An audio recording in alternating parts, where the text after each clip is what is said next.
Pernah nggak kalian bayangin, tidur siang sebentar, tapi pas bangun, dunia sudah berubah total. Bukan cuma ganti presiden, tapi mata uang sudah ganti. Bangunan sudah jadi puing, dan semua orang yang kalian kenal sudah nggak ada. Inilah yang dialami 7 pemuda dan seekor anjing di dalam sebuah gua selama 309 tahun. Di sekolah, kita mengenalnya sebagai mukjizat. Tapi di enigma realitas, kita akan bertanya lebih dalam.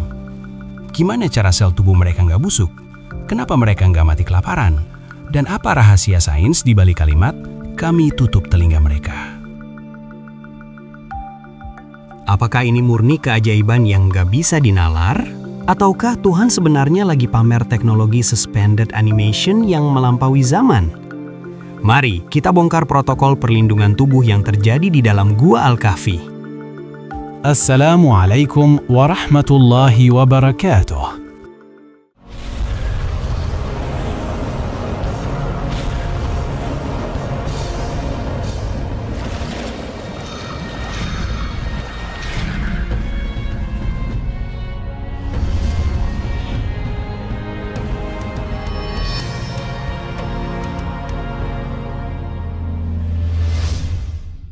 Dalam surah Al-Kahfi ayat 11, Allah berfirman, فَضَرَبْنَا عَلَىٰ آذَانِهِمْ فِي الْكَهْفِ سِنِينَ عَدَدًا.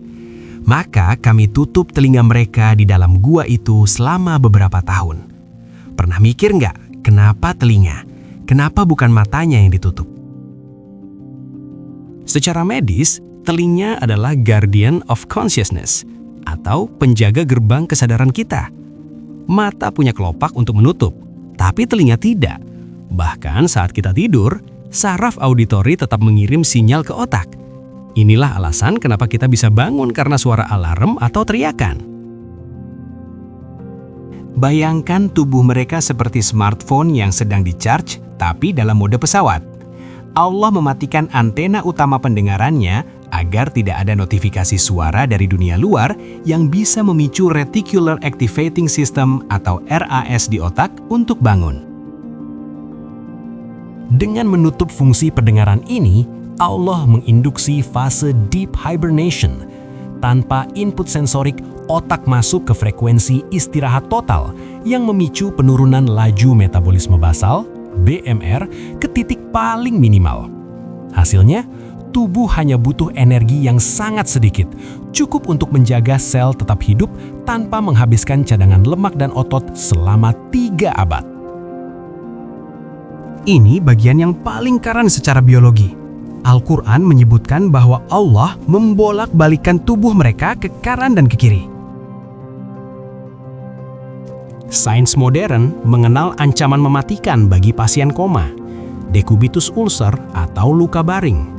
Kalau manusia diam di satu posisi terlalu lama, berat badan akan menekan pembuluh darah, memutus suplai oksigen ke kulit, dan jaringan akan mulai mati lalu membusuk. Mirip seperti memanggang daging. Kalau nggak dibalik, bagian bawahnya bakal hangus atau rusak. Di sini, Allah berperan sebagai fisioterapis mereka. Dengan membolak-balikan tubuh, tekanan pada jaringan didistribusi secara merata. Ini bukti bahwa mujizat ini tetap menghormati hukum biologi. Tuhan tidak menghilangkan gravitasi, tapi Dia memberikan solusi mekanis agar sirkulasi darah dan cairan limfatik mereka tetap lancar. Pada ayat 17, Allah Subhanahu wa Ta'ala berfirman, وَتَرَى الشَّمْسَ إِذَا طَلَعَتْ تَزَاوَرُ عَنْ كَهْفِهِمْ ذات اليمين وإذا غربت تقرضهم ذات الشمال وهم في فجوة منه ذلك من آيات الله من يهد الله فهو المهتدي ومن يضلل فلن تجد له وليا مرشدا. Dan engkau akan melihat matahari ketika terbit, condong dari gua mereka ke sebelah kanan, dan apabila matahari itu terbenam, menjauhi mereka ke sebelah kiri, sedang mereka berada dalam tempat yang luas di dalam gua itu. Itulah sebagian dari tanda-tanda kebesaran Allah. Barang siapa diberi petunjuk oleh Allah, maka dialah yang mendapat petunjuk. Dan barang siapa disesatkannya, maka engkau tidak akan mendapatkan seorang penolong yang dapat memberi petunjuk kepadanya. Perhatikan detail ayatnya. Matahari condong ke kanan saat terbit dan menjauhi mereka ke kiri saat terbenam. Artinya, cahaya matahari tidak pernah mengenai tubuh mereka secara langsung. Ini adalah konsep indirect lighting dan ventilasi steril yang jenius. Tanpa radiasi langsung, jika terkena sinar UV matahari terus-menerus dalam kondisi diam, kulit mereka akan mengalami dehidrasi parah dan kerusakan sel, terbakar. Sterilisasi ruangan. Namun, gua tidak boleh gelap total. Cahaya matahari yang memantul ke dinding gua tetap membawa spektrum cahaya yang cukup untuk membunuh bakteri dan jamur, menjaga udara tetap kering dan tidak lembab.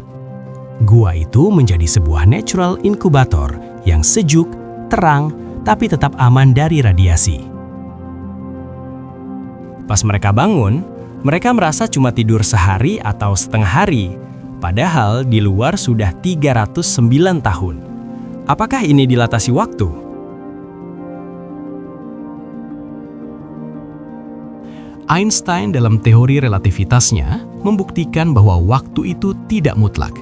Waktu bisa melambat jika dipengaruhi oleh kecepatan tinggi atau gravitasi ekstrim. Namun, dalam kasus Al-Kahfi, yang terjadi adalah biological time dilation. Kita tidak perlu memaksa rumus T sama dengan T0 dibagi akar dari 1 dikurang V kuadrat per C kuadrat, atau waktu yang dirasakan orang luar adalah waktu asli di dalam gua yang sudah terbagi oleh faktor kecepatan yang mendekati cahaya, karena mereka tidak bergerak secepat cahaya. Tapi Allah menunjukkan bahwa Dia bisa memanipulasi frame of reference. Bayangkan waktu itu seperti film. Bagi orang di luar gua, film diputar dengan kecepatan normal 309 tahun. Tapi bagi pemuda di dalam gua, Allah memperlambat frame rate-nya hingga hampir berhenti. Bagi sel tubuh mereka, waktu memang belum berjalan, karena metabolisme mereka ditekan ke titik nol. Jam biologi sel tidak berdetak.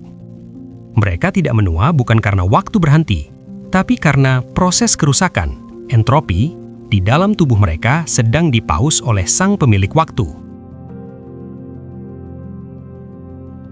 Dan sang anjing yang berjaga di depan, Al-Quran menyebut siapapun yang melihat mereka akan dipenuhi rasa takut. Secara psikologis, ini adalah psychological firewall. Beberapa tafsir menyebut anjing tersebut diam mematung dengan mata terbuka. Dalam sains, melihat sesuatu yang tampak hidup tapi tidak bergerak sama sekali menciptakan efek visual dissonance yang memicu rasa ngeri instingtual pada manusia. Tuhan menjaga mereka bukan dengan pagar kawat berduri, tapi dengan memancarkan frekuensi ngeri yang membuat siapapun yang mendekat akan merasa mual atau ketakutan tanpa alasan logis. Sebuah sistem keamanan mental yang mustahil ditembus.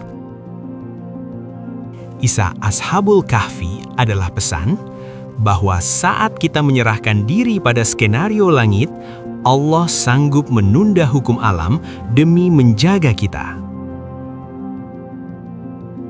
Sains tidak sedang mencoba membuktikan mukjizat, karena mukjizat berada di atas sains. Namun, sains membantu kita mengagumi betapa presisinya cara Allah bekerja. Iman dan logika nggak pernah musuhan. Logika cuma butuh waktu buat ngejar apa yang udah tertulis di Al-Quran ribuan tahun lalu.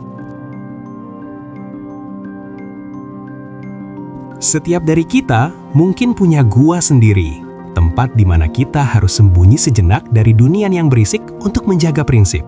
Percayalah, selama kalian menjaga koneksi dengan sang pemilik frekuensi, Dia akan menjaga setiap molekul kalian.